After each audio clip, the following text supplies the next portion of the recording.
La pregunta, ¿existe Dios? Es una de las preguntas más antiguas y profundas de la mente humana. A lo largo de la historia, desde los antiguos filósofos griegos hasta los pensadores de la antigua civilización sumeria, los seres humanos han reflexionado incesantemente y han buscado respuestas a este misterio. Pero, ¿es la cuestión de Dios? ¿O de un ser supremo? ¿Un mero producto del pensamiento humano? No solo indagamos sobre su existencia, sino también sobre la naturaleza y los orígenes de la fe. Incluso en los Upanishads de la India, donde se explora a fondo el conocimiento espiritual y cósmico, no siempre se menciona explícitamente la cuestión de Dios. Esto nos lleva a preguntarnos si el concepto de Dios es una invención posterior. ¿Qué constituye la entidad que llamamos Dios? Una fuerza omnipotente, omnisciente, eterna, compasiva, justa y totalmente buena. La respuesta de Buda. Un día alguien preguntó a Buda, ¿existe Dios? El Buda miró a la persona y dijo que sí. La persona no podía creer lo que oía, porque se suele decir que el Buda no creía en Dios. Así que, ¿por qué iba a responder así? En ese momento, Ananda, uno de los discípulos más cercanos de Buda, estaba presente. Él también se sorprendió. Buda nunca había afirmado tal cosa sin calificativos ni condiciones. A lo largo de su vida había criticado duramente cualquier noción de Dios. Había un acuerdo entre Buda y Ananda. Ananda era primo de Buda. Antes de convertirse en discípulo de Buda, Ananda había puesto una condición. Debes prometerme algunas cosas. Ahora soy tu primo, pero cuando me convierta en tu discípulo, tendré que obedecerte. Pero ahora puedo hacerte peticiones y tú debes cumplirlas.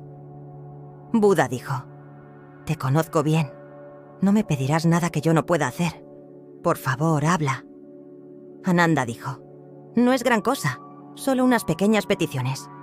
Una es que todas las noches, antes de irte a dormir, si te pregunto algo, debes responder. No puedes decir, hoy estoy demasiado cansado de relacionarme y hablar con tanta gente. Tendrás que responderme. Durante el día, no te preguntaré y no te molestaré, pero aún no estoy iluminado. De vez en cuando tendré alguna pregunta. El Buda respondió, acepto. Ananda continuó, no me enviarás lejos. Estaré siempre a tu lado y cuidaré de ti hasta la muerte. No me darás órdenes. Ve y difunde mis enseñanzas como si enviaras a otros. No me enviarás a ninguna parte. El Buda dijo, de acuerdo, eso no es problema. Ananda añadió, si traigo a alguien para que se reúna contigo, entonces no importa a qué hora, incluso a medianoche, debes reunirte con esa persona. Estos son los pocos favores especiales que debes concederme. El Buda dijo, estoy de acuerdo con todos, porque te conozco bien. No te aprovecharás de ellos.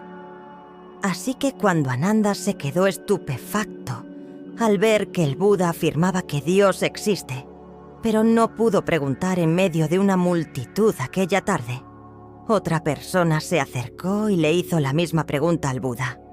¿Existe Dios? Él respondió que no, que Dios no existe. La situación se complicó.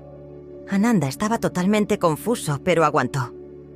Esa noche otra persona se acercó al Buda. ¿Puedes hablarme de Dios? El Buda lo miró, cerró los ojos y se quedó completamente en silencio.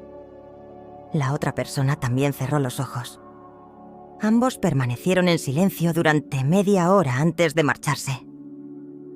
La persona se inclinó para besar los pies del Buda y le dijo, «Gracias por tus enseñanzas». Estos acontecimientos sobrecogieron a Nanda. El tiempo parecía haberse detenido mientras Nanda sentía que un fuego ardía en su interior. Cuando todos se hubieron marchado, Nanda corrió hacia el Buda y le dijo, «No lo entiendo». Aquellas 3 personas no escucharon las 3 respuestas. Solo conocieron una, pero nosotros las oímos todas. Debes considerarnos a nosotros 2. Nos volveremos locos si esto continúa. No sé cómo nos las arreglaremos. El Buda respondió, Primero debes recordar algo. Esas preguntas no eran tuyas, así que no respondí por ti. ¿Por qué estás desconcertado? No es asunto tuyo. Es entre esas personas y yo. Nanda dijo, ahora lo entiendo. Esa no era mi pregunta y no respondiste por mí. Pero tengo oídos y puedo oír. He oído la pregunta y también he oído la respuesta. Las 3 respuestas se contradicen completamente. Primero dijiste que sí, luego que no. Finalmente guardaste silencio. No dijiste ni una palabra. Sin embargo, esa persona te besó los pies y te dijo, gracias por tu enseñanza. Y fuimos testigos de todo.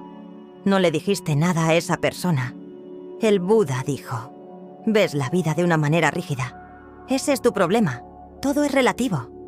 Para la primera persona, la respuesta tenía que ser sí, porque le convenía. Su pregunta, su esencia, su vida. Respondí que sí porque él es ateo. No cree en Dios, y yo no quería apoyar su ignorancia. Siempre dice que Dios no existe, incluso si hay una pequeña parte inexplorada. Tal vez Dios existe allí. Solo se puede afirmar absolutamente que no hay Dios después de haber explorado toda la existencia. Hasta entonces, solo cree ciegamente que no hay Dios. No tiene experiencia real de Dios. Así que tuve que destruirlo. Tenía que despertarle. Tenía que golpearle fuerte. Respondí que sí, porque era relativo a él, a su persona. Él no preguntó. Hacer la misma pregunta a otra persona podría requerir una respuesta diferente. Por lo tanto, respondí que no a la segunda persona. La misma pregunta, las mismas palabras, pero detrás de la pregunta había una persona diferente. Así que la relación entre la palabra y sus implicaciones había cambiado. La segunda persona era tan ignorante como la primera, pero en oposición.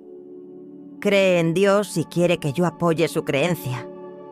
Yo no apoyo las creencias de nadie porque la creencia es una barrera. No importa cuál sea la creencia, si es correcta o incorrecta. Ninguna creencia es correcta.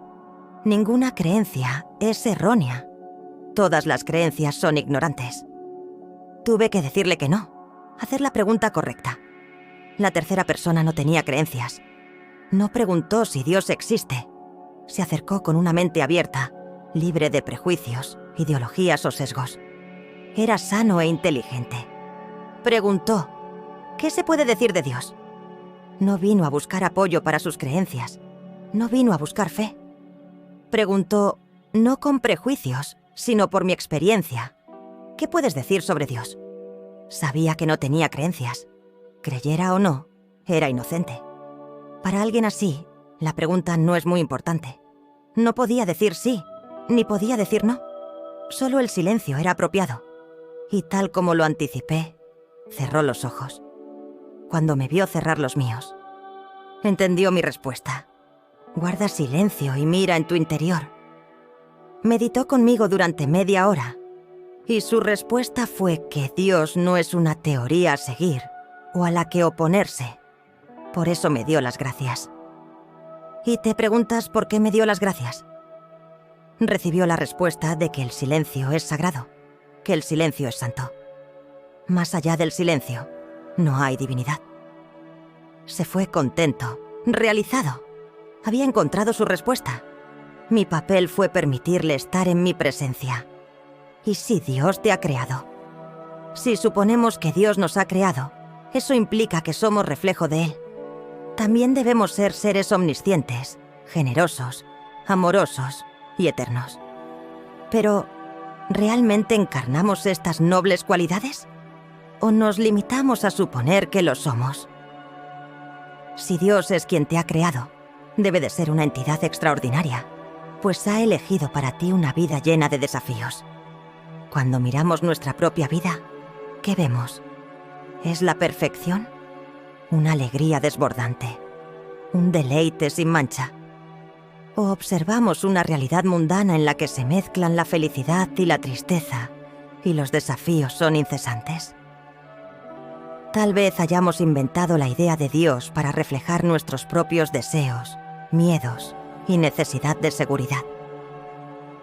En la historia de la India se adoran cientos de miles de dioses. Cada deidad local tiene sus propios seguidores. Esto nos lleva a reflexionar sobre si todas estas deidades no son más que productos de la mente humana, creadas y luego veneradas a imagen y semejanza de las que nosotros mismos hemos creado. Buda y Ananda. Ananda era primo de Buda e hijo de Amitodana, hermano del rey Suddhodana, padre de Buda. Como su nacimiento trajo gran alegría a todos los miembros de la familia, recibió el nombre de Ananda, que significa alegría. Ananda se convirtió en monje de Buda junto con otros jóvenes del clan Sakya, como Nuruda, Bhadra, Bhaga, Kimbila y Devadatta. Cuando Buda tenía 55 años, Ananda fue nombrado su asistente personal. Durante los 25 años siguientes, hasta la muerte de Buda en el Nirvana, Ananda permaneció constantemente al lado de Buda, atendiendo sus necesidades diarias. Ananda poseía una memoria extraordinaria y registraba sin omisión todos los discursos de Buda, así como los de varios discípulos veteranos. En cierta ocasión, un brahmán preguntó a Ananda cuántas enseñanzas recordaba, a lo que Ananda respondió que recordaba 82.000 discursos del Buda y 2.000 de los bhikkhus, los discípulos del Buda, lo que hacía un total de 84.000 enseñanzas.